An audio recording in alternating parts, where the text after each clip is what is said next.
Hello everyone, and welcome to our grammar session on English tenses from Afghanistan English Campus. Today we are going to talk about one more tense in English, and it's a future tense. Mostly when we talk about future, what kind of tenses are future tenses?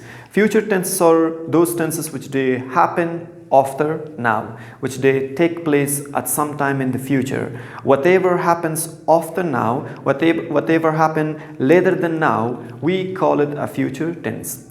We have different tenses in the future, and we talked about, I think, one or two tenses in the future, and now we talk about one more tense in the future. And before going to the main topic of today's lesson, I want to explain you something on the board. You have to understand this part, then we will go to the main topic as well. Alright, so future. Future, of course, later than now. It means something happened later than now, after now, we call it future. Here I have three sentences on the board, and I can explain them. What are these sentences, and what concept do they have. The first one says, I will start at 8 a.m. It means there is something I will start. I will start teaching, I will start studying, I will start cooking, I will start learning, I will start something at 8 a.m. Then I say I will finish at 7 p.m. Whatever I started, I will finish it at 7 p.m. So these are the two sentences. I will start at 8 a.m. I will finish at 7 p.m. It means I will be busy from 8 a.m. To 7 p.m. These two sentences are called simple future. And the third sentence is, I will be teaching from 8 a.m. to 7 p.m. I will be teaching from 8 a.m. to 7 p.m. This one is only one sentence, and this one shows an ongoing action. This one shows a continuous action in the future. So it means from 8 a.m. to 7 p.m. I will be teaching. And this is our topic for today. It means future continuous tense. How to use, where to use future continuous tense, and what kind of common mistakes should we stop about future continuous tense. Alright, look at this timeline. Here I have 8 a.m. to 7 p.m. It's an ongoing action. This is a future continuous tense. So ongoing action in the future. We always use to express an ongoing action in the future with future continuous tense.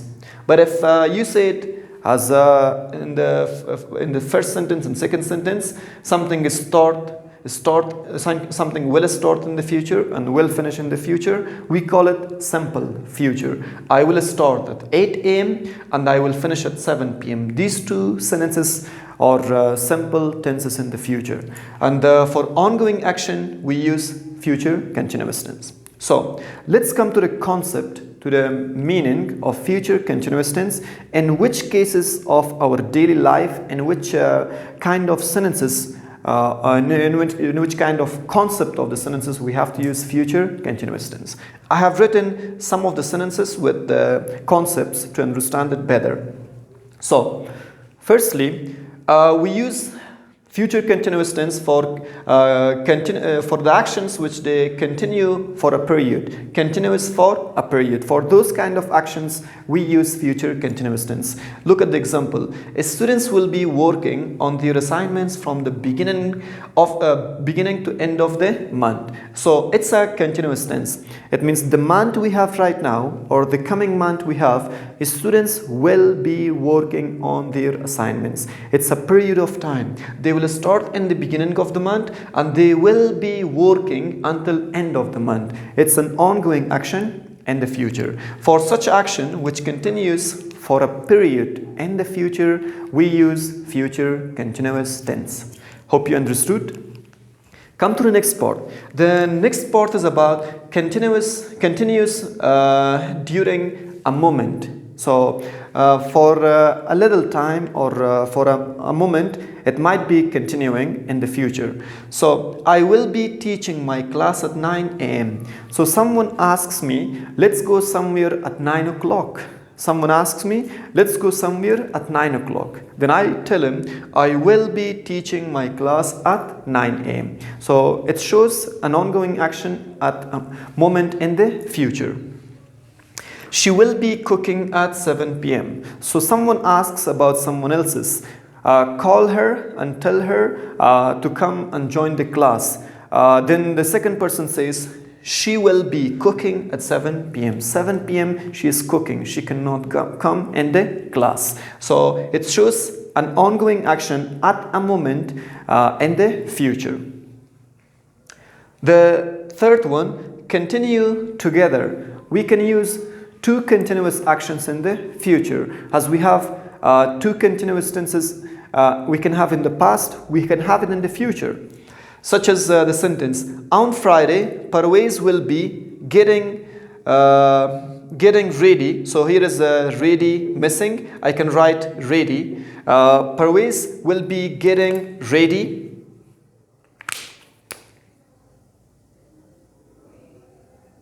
Ready for a trip, and Samim will be working in the shop. It means the Friday, we talk about Friday. On Friday, Parvez will be getting ready. It means he will be doing something. And the second one, second person, Samim will be working in the shop. The two ongoing actions in the future. We can use it. We can use the present, future continuous tense for two ongoing actions in the future. So hope you understood this part as well. The next part, the fourth part. For polite questions, we can use for polite questions to ask someone politely in the future about something. We can use future continuous tense, such as my example. Will you be cooking later? So it's a polite question. We use it in a question form. It's a polite question. Will you be cooking later? It's a polite question.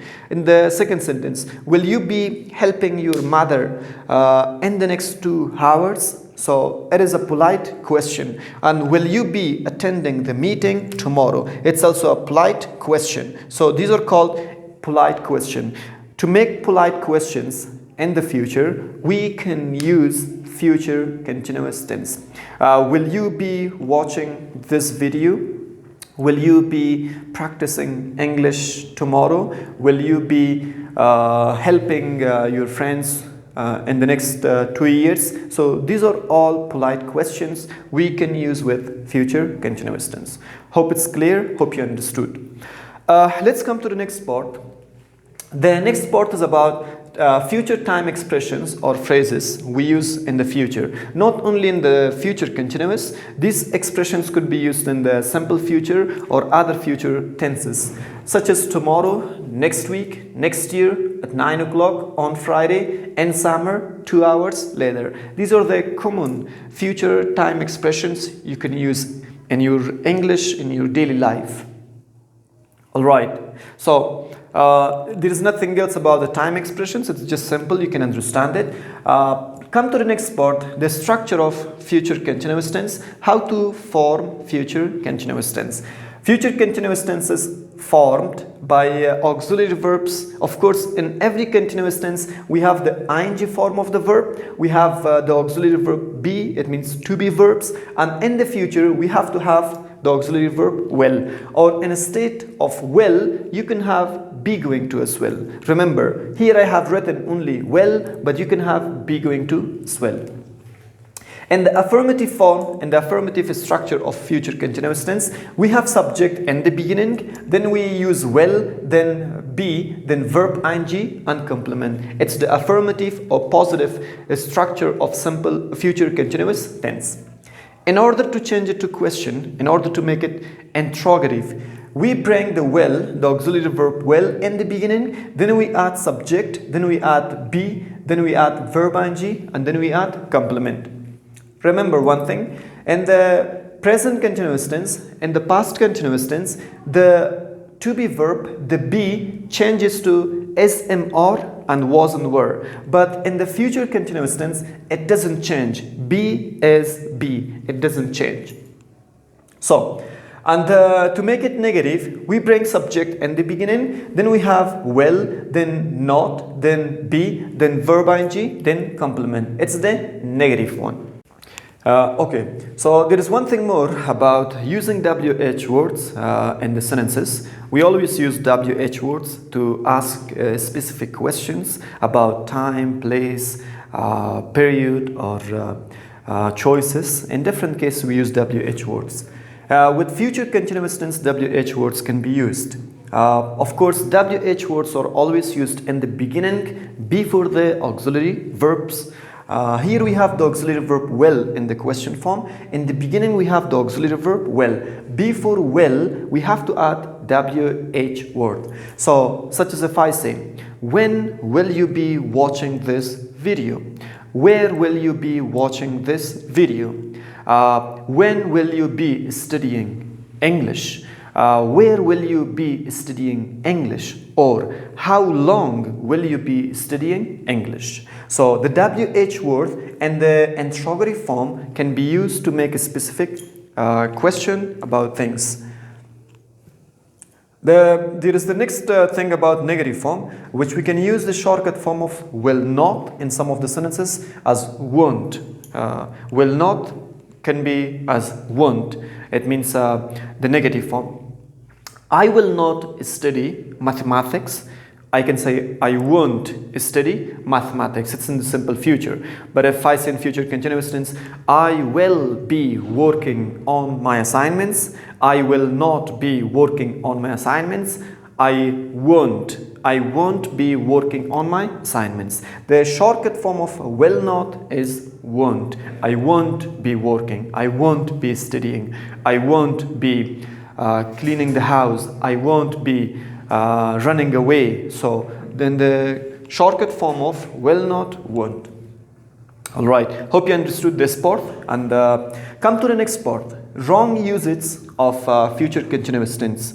Remember, when we talk about continuous tense, the main wrong usage of continuous tenses with stative verbs. The state verbs are not used with continuous tenses, such as love, hate, want, need, have, believe, understand, know. These verbs cannot be used with continuous tense, either if it's present continuous, past continuous, future continuous, present perfect continuous, past perfect continuous, future perfect continuous tense. In any tense which is called continuous, which we have the word continuous, the state verbs are wrong to be used with them.